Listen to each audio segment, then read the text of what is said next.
Hi everybody, I'm going to show you how to use Dream in black and white. Um, there are lots of different black and white actions in here, but they all look completely different and they're all going to look totally different depending on the photo that you use. I've chosen a little bit of a dramatic photo. You can see this is all grass back here. This was shot, because I get a lot of questions, this was shot with my 85mm 1.4 lens and my aperture was set at 1.6. So that's why there's that amazing background blur that you see in this picture naturally. So this is my straight out of camera image. It's pretty well exposed. There's no blown highlights. There's no too dark of shadows, which is really critical in black and white images. Unless you're looking for more of a dramatic photo, then you can kind of have some darker shadows and those sorts of things. But you need to really be careful with your highlights when you're dealing with black and white images. So let's go ahead and start. You can see on here there's your first steps.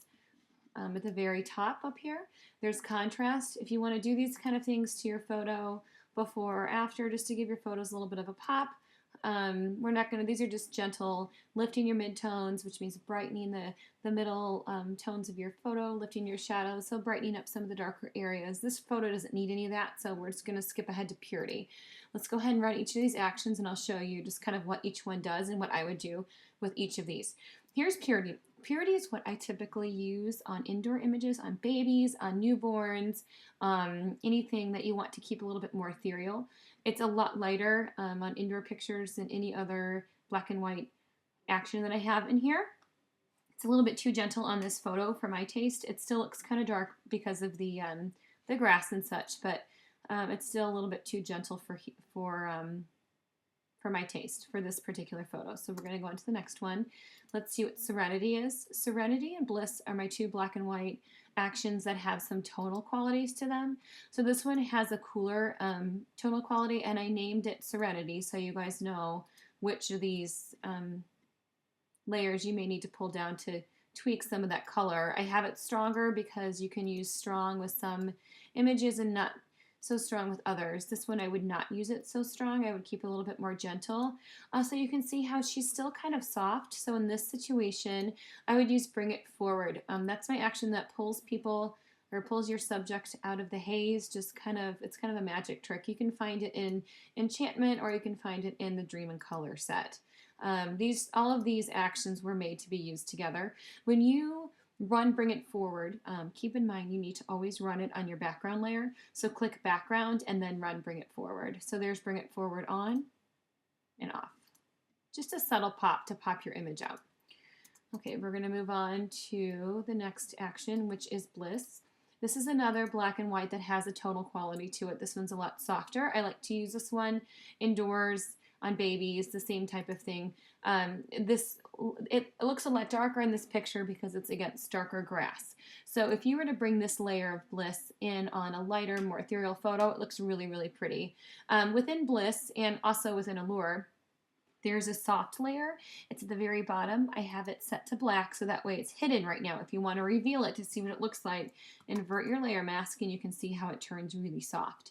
So what I personally do is I leave it black and then I paint on where I like it. So get your brush, set it to white, put it at about 50% opacity and paint on right here, just areas onto your soft layer that you want to get softer. You can see there is some texture in her skin and such. I apologize, my mouse is kind of freezing with the movie being run right now, but you can see how this kind of softens everything up. You want to avoid eyes, you want to avoid the mouth, but you can soften up some layers within these actions just by painting on your super soft layer. Okay, so let's go ahead and move to the next one. This is Muse. This is one of my more dramatic black and whites. Now, a lot of this you're going to have to kind of tweak depending on the lighting on your photo. Black and whites love shadows, so you're going to need to kind of find over here. We're going to want to brighten that up a little bit. Dark matte, so she's pretty matted. I'm going to gently take away some of this. So I'm going to turn it to black, and I'm going to cover up that layer that's being exposed. I'm going to put that to about 30% opacity. As I'm sitting here talking about layers, if you guys are kind of confused, I would Google some tutorials on layers and layer masks because it's critical in order to use all of my action sets correctly. There's Drama. We'll turn, whoa, that's a lot if we turn it off. So we're going to just pull the opacity down a touch. And there's Muse. Muse can be used on a lot of different things. It's a little bit more dramatic, but not too dramatic. Here's Reverie. This is one of my absolute favorites. Actually, they're all my favorite for different reasons. I love this one. Right now she's too bright because I did have such strong differences in my shadows and my midtones and my highlights in this picture. So I'm going to go ahead and turn off some of these layers that make her too bright right here. Some of these poppy layers, you can either take them off or you can turn them down. So this one I'm gonna just turn down the opacity a little bit and see what happens. And then I'm going to paint off a little bit as well, just on the areas that are too bright because it popped those highlights out. And there you go with that. With this one, I would also run Bring It Forward to put on top of it. But I love it. It's my more heavy matte black and white that you've probably seen me use quite a bit. Here's Allure. This one is really dark and dramatic. It has a lot of layers, and I did that on purpose so it will work for every picture. You run this and it's really, really dark, and then we need to go in there and we need to figure out, let's look, okay, it's too dark on her face right here. So let's find some of those darker layers, maybe the deep Allure, and we can paint some of those off. The Allure matte's a little bit heavy. Some of these we can pull off of her face by painting off of that layer mask. Okay. The popping, I would just turn that one off in general. The lighten, here's the lighten. Now I would probably paint some of this light off right here because it's a little bit too light. It's this pop one right here. It's a little bit too, that's a lot better to me. Here's the brighten Allure, that's a little bit bright on that side too, so I would maybe paint off right here. You can see all the texture in her face. You may like that. If you don't, you can soften it up by using the soften layer at the bottom. This is the same thing that was in my other action. We can paint onto the edges again using your brush tool. Let's go ahead and paint on some soft Allure, which I like to do. I'm a big, heavy, soft person. It just softens everything up.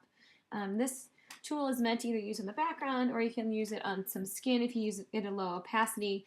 So I'm going to go ahead and put this down to about 20% or so and kind of paint some of this texture off of her face. It's very, very gentle. You need to be really careful when you're dealing with skin. You don't want to make them look porcelain. Okay, so that's that. With this one, I probably would still Bring It Forward as well. But play with all these layers. Each picture is going to look different depending on the lighting of your image. Now at the very bottom I've got all these enhancements. There's brighten, center light. You can see here some of these are matte. Here's a matte.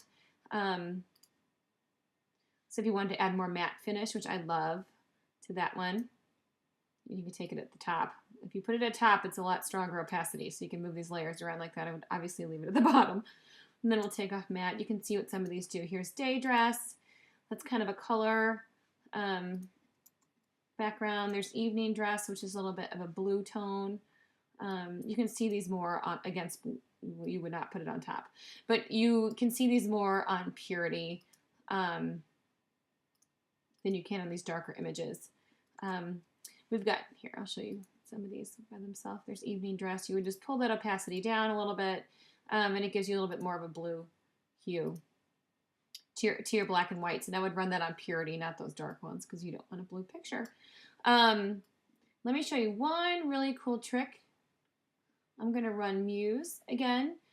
Some of these black and whites look fabulous if you turn the black and white layers off. And Muse is one of those. This doesn't work for every photo. Just for some of them. So I'm going to go ahead and turn the black and white layer off, and that's a super cool look. I would probably turn the matte down a little bit. There we go. Maybe even the pop layer down a little bit.